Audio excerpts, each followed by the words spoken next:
चलिए देखिए अब ध्यान से कक्षा 10 का जो बोर्ड का पेपर हुआ है 27 फरवरी 2024 का, ये किसी बच्चा ने भेजा हुआ है। इसका सॉल्यूशन देख लीजिए। देखिए ध्यान से, ये पेपर का यहाँ पर कोड लिखा हुआ है IB 822 और 928 मिला लीजिएगा। 2024 गणित का पेपर है। पहला सवाल देखिए। अब पहला सवाल यहाँ पर 65 और 17 के HCF को P 65 P - 117 लिखते हैं। इसका आंसर होगा, अब देखिए सवाल है कि यदि 65 और 117 के HCF 65 P - 117 है के रूप में है तो व्यक्त किया जाए तो P का मान क्या होगा। तो P का मान पूछा होगा कितना होगा 2। देखिए यहाँ पर हल कर दे रहे हैं। 65 और 117 का HCF दोनों का HCF निकालेंगे, पूछे कितना हो जाएगा 13। और दोनों का HCF दिया हुआ है 65 P - 117। तब 65 P है 13, 117 को साइड भेजेंगे तब प्लस हो जाएगा 117। तब 65 P दोनों को जोड़ेंगे तब हो जाएगा 130। तब P का मान निकालेंगे तो 130 बटा में 65 कटा देंगे तब P का मान आ जाएगा आपको 2। इसका आंसर हो जाएगा 2। दूसरा नंबर सवाल देखिए। tan 45 2 tan 45 बटा 1 + tan² 45 एकदम आसान है। तो tan 45 का मान रख देंगे 1, गुणा करेंगे 2 एकम 2, 1 + tan² 45 इसका मान रखेंगे 1, तो 1 + 1 कितना जाएगा बच्चा 2 बटा में 2। इसका आंसर आ जाएगा बच्चा 1। आगे देखिए तीसरा नंबर सवाल। 15, 18, 24 का लसा बताइए 360। 15, 18, 24 का लसा 360। चौथा नंबर को आ रहा है कि 148 बटा में 185 का सरलतम रूप है। सरलतम रूप लिखेंगे आप। इस बहुत जबरदस्त सवाल दे दिया है। कटाएंगे, बच्चों का समय नुकसान बहुत ज़्यादा किया हुआ है यह सवाल, ठीक है ना। तो 37 ले कटाएंगे दोनों को। 37 से ऊपर वाला कटाएंगे तो 4 बार में कटेगा, 37 ले कटाएंगे तो 5 बार में कटेगा। तो इसका आंसर हो जाएगा 4 बटा में 5। पाँचवा नंबर देखिए वो ध्यान से। पाँचवा नंबर सवाल को आ रहा है कि P के किस मान के लिए समीकरण 3x - y + 8 और 6x - py = 16 संपाती रेखाएं होंगी। संपाती रेखाएं, और संपाती रेखाएं का होता है बच्चा कि एक रेखा दूसरे रेखा के ऊपर जाती हैं। इसके अनेक हल होते हैं फार्मूला में। इसका फार्मूला होता है बच्चा कि A1 बटा में A2 बराबर B1 बटा में B2 अब बराबर होता है बच्चा C1 बटा में C2। तो देखिए मान रख दे रहे हैं। A1 का मान कितना है 3। देखिए यहाँ पर हल कर दे रहे हैं। A1 का मान रखेंगे, A1 का मान 3 और A2 का मान रखेंगे बटा में 6 बराबर B1 का मान रखेंगे बच्चा -1 और B2 का मान रखेंगे माइनस यहाँ से P। तो माइनस कट जाएगा, 3 एकम 3 दूना के 6। तो बच्चा तीसरे से गुणा कर देंगे तब P बराबर कितना जाएगा 2। तो इसका आंसर हो जाएगा बच्चा 2। ये 5 सवाल। 6 नंबर सवाल को आ रहा है कि 3x + 2y 2py 3x + 2py बराबर 2। दूसरा का समीकरण है बाबू 2x + 5y + 1 बराबर 0। कह रहा है कि द्वारा निरूपित रेखाएं परस्पर समांतर हैं। समांतर तो P का मान बताइए। समांतर का बच्चा फार्मूला होता है A1 बटा में A2 बराबर B1 बटा में B2 और not is equal to C1 बटा में C2। तो A1 का मान निकालेंगे। देखिए ध्यान से, A1 आप लोग को पता ही होगा कैसे निकालते हैं। 3 B1 का मान हो जाएगा बच्चा 2 P है। देखिए Y के गुणांक को लिखते हैं और C1 का मान हो जाएगा अब 2। इधर देखिए ध्यान से, A2 का मान निकालेंगे तो 2, B2 का मान निकालेंगे तो 5 और C2 का मान निकालेंगे तो -1। क्यों? देखिए ये इस बराबर के उस साइड है तो इसको भी करना पड़ेगा, बराबर करना रहता है। चलिए मान रखेंगे A1 का मान 3, A1 बटा में A2 बटा में 2, B1 का मान है बच्चा 2P और B2 का मान है यहाँ पर 5। तब तीसरे गुणा कर लेंगे तब 3 × 5 बटा में 2 गुणे ये वाला 2 आ जाएगा तो 2 बराबर P अकेले बच जाएगा। तो 5 × 15 बटा में 4। P का मान पूछे कितना होना चाहिए 15 बटा में 4। अब 7 नंबर देखिए ध्यान से। 15 काट थीटा बराबर 8 तो साइन थीटा का मान बताइए। तो ये मान निकाल लेंगे बाबू इस तरह से। कह रहा है कि 15 काट थीटा बराबर 8। तो देखिए काट थीटा बराबर हो जाएगा बच्चा 8 बटा में 15।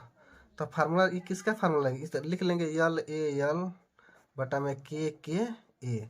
तो साइन कास, उसके बाद टेन, साइन कास टेन, उसके बाद काट। तो काट का फार्मूला होता है आधार बटा में लंब। आधार बटा में लंब है तो आधार बटा में लंब पाइथागोरस जी का फॉर्मूला लगा लेंगे। आधार कितना, आधार 8 है, लंब कितना है बच्चा 15, तो ये होता है 17 पाइथागोरस जी का प्रमेय से। तो कोण का मान आ गया 17। तो साइन थीटा का पूछ रहा है, साइन थीटा का, तो साइन थीटा का मान बताइए। तो साइन थीटा का पहले क्या होता है, लंब बटा में कोण, लंब बटा में कोण। तो लंब कितना है बच्चा 15 और कोण कितना है बाबू 17। तो ये हमारा आंसर हो जाएगा 15 बटा में 17। अब देखिए ध्यान से प्रश्न 8 नंबर।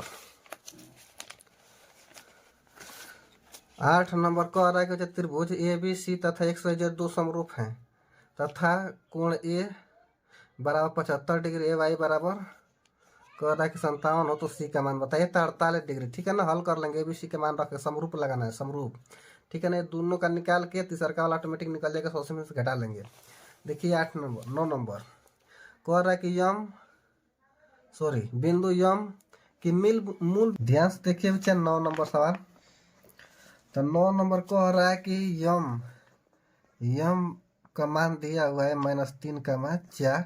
कह रहा है कि मूल बिंदु से दूरी बताइए। तो मूल बिंदु देखिए 0 0 होता है, इधर 1 2 3, एक्स का मान प्लस में जाएगा, एक्स का मान माइनस में आता है। तो -1 -2 -3 -4, ये सही डायरेक्ट जाता रहेगा। इधर y का मान होता है, इधर y डैश, इधर y का मान प्लस में लिखेंगे, जैसे 1 2 3 4 5, इधर -1 -2 -3 -4 -5।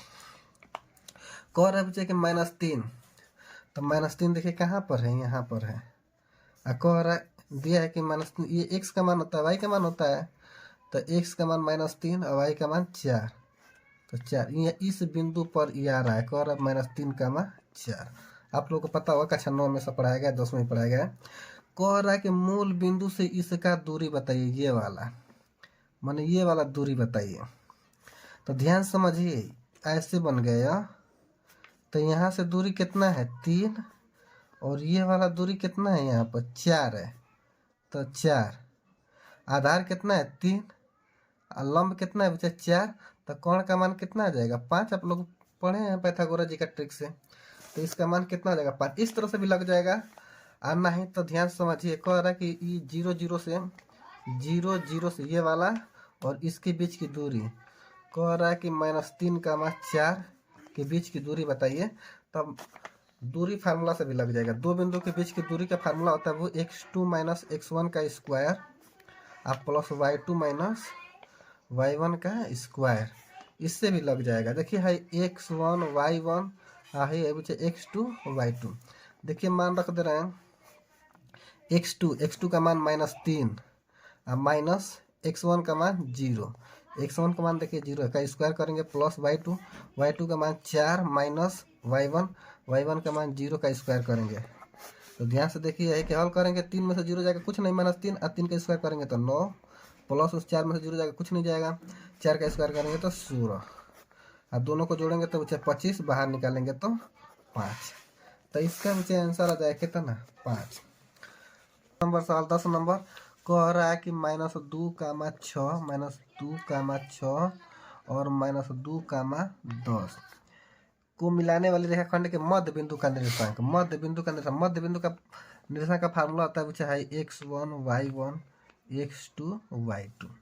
तो x1 प्लस x2 बटा में 2 होता है और y1 प्लस y2 बटा में 2। तो x1 का मान बच्चा -2 और प्लस x2 का मान -2 बटा में 2 आया, y1 का मान 6 प्लस y2 का मान 10 बटा में 2। तो दोनों को जोड़ेंगे तो बच्चा -4, देखिए माइनस प्लस माइनस जुड़ जाएगा बटा में 2। हाँ ये 2 6 16 बटा में 2। तो इसको हल करेंगे तो -2, इसको हल करेंगे तो 8। तो इसका बच्चा फाइनल आंसर आ जाएगा ये वाला, पहला नंबर सही है जिसका भी आया है। अब देखिए 11 नंबर सवाल को कह रहा है किसी समबाहु त्रिभुज ABC में यदि AD लंब BC, कह रहा है कि समबाहु त्रिभुज ABC में कह रहा है कि AD लंब किस पे है, BC है लंब। तो कह रहा है कि AD बराबर किसके हो जाएगा बच्चा, तो AD 3 CD² के बराबर होगा। ठीक है ना, इसका आंसर होगा 3 CD²। 12 नंबर देखिए वो ध्यान से, कह रहा है कि त्रिभुज ABC के शीर्षों के निर्देशांक क्रमशः 7, 5, 5, 7 और -3, 3 है।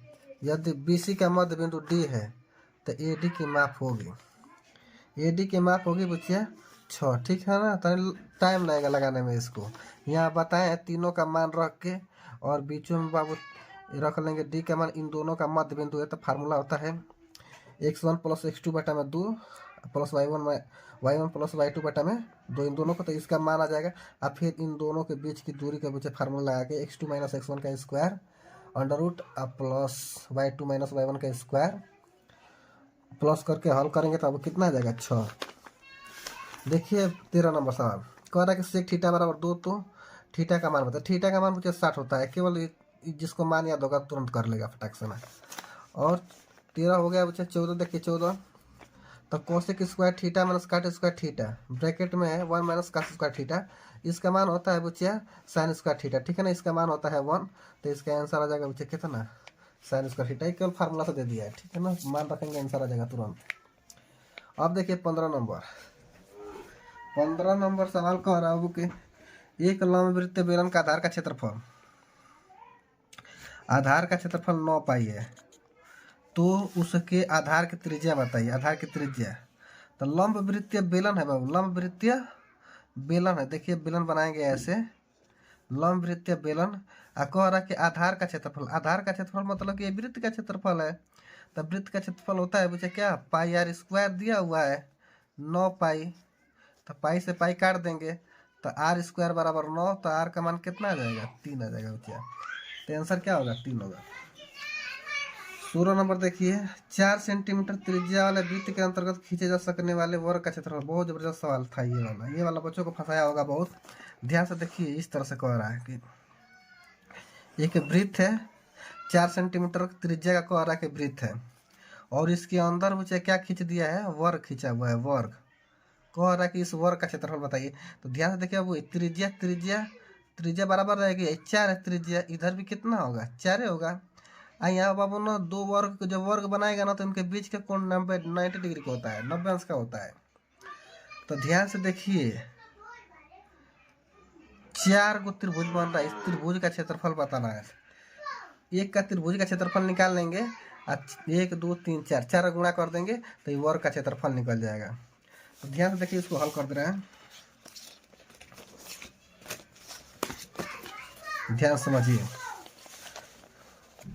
देखिए थीटा का मान दिया है बच्चा 90 डिग्री और आर का मान दिया हुआ है 4 डिग्री।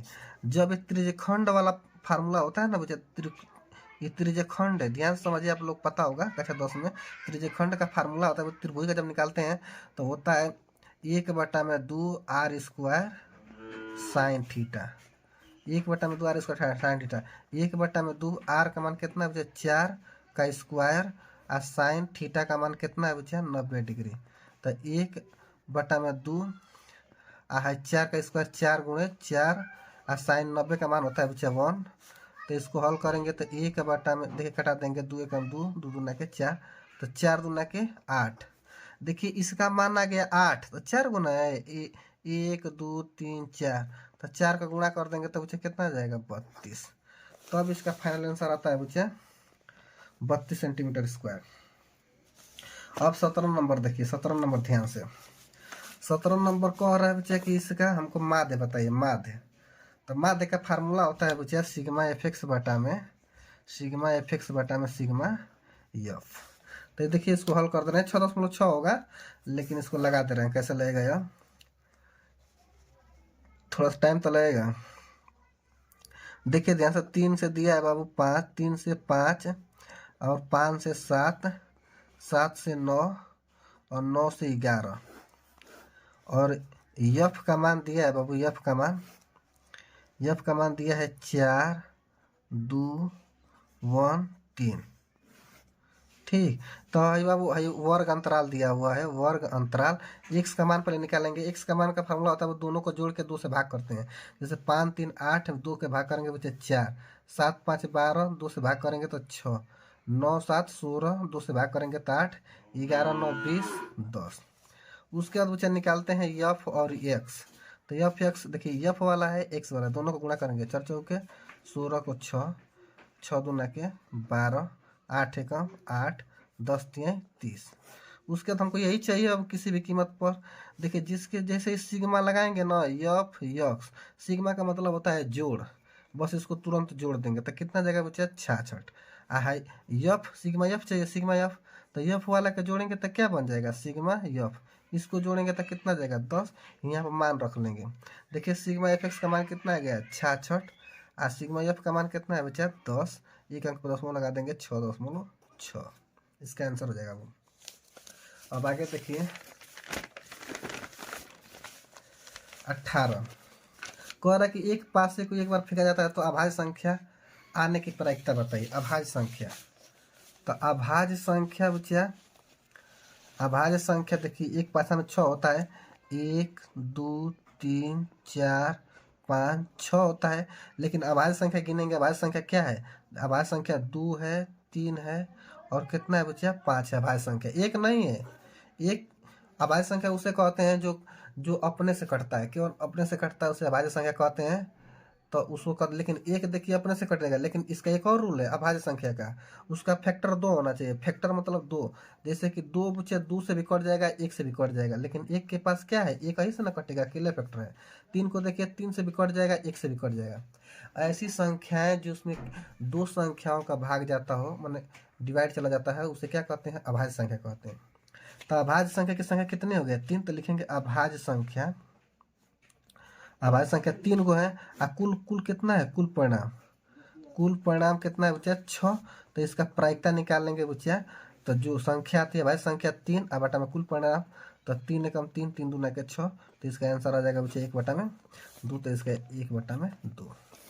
अब 18 हो गया। 19 नंबर को देखिए ध्यान से, कह रहा है कि यदि किसी आवृत्ति वितरण का माध्य माध्य 20.5 और माध्यिका 21 हो तो उसका बहुलक बताइए। बहुलक रुको, यदि किसी आवृत्ति वितरण का माध्य दिया है बच्चा 20.5, माध्यिका दिया है बाबू 21, तो बहुलक बताइए। तो बहुलक का फार्मूला आता है बाबू, जब 2 गो दिया रहता तीसरा का निकल जाता है, तो बहुलक का फार्मूला था 3 गुणे माध्यिका, माध्यिका का मान हम डायरेक्ट रखते रहे 21, और उसमें से माइनस करेंगे बच्चा 2, 3 का गुणा करते हैं पहले, उसके बाद 2 का गुणा करेंगे, जो बचा हुआ है माध्य 20.5।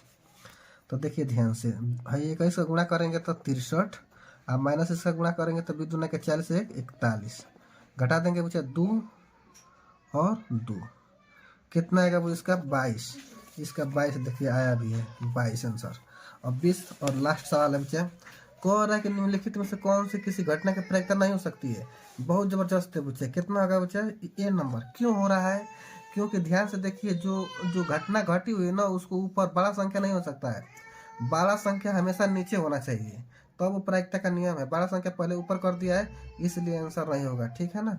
जय हिंद। इसका अब लॉन्ग सॉल्यूशन जो इसके आगे वाला है वो आप लोग को सॉल्यूशन मिलेगा बस अभी तुरंत, ठीक है ना। तो उसको अब बोर्ड पर बताएंगे, बोर्ड पे। चलिए जय हिंद। सही हुआ कितना गलत हुआ है।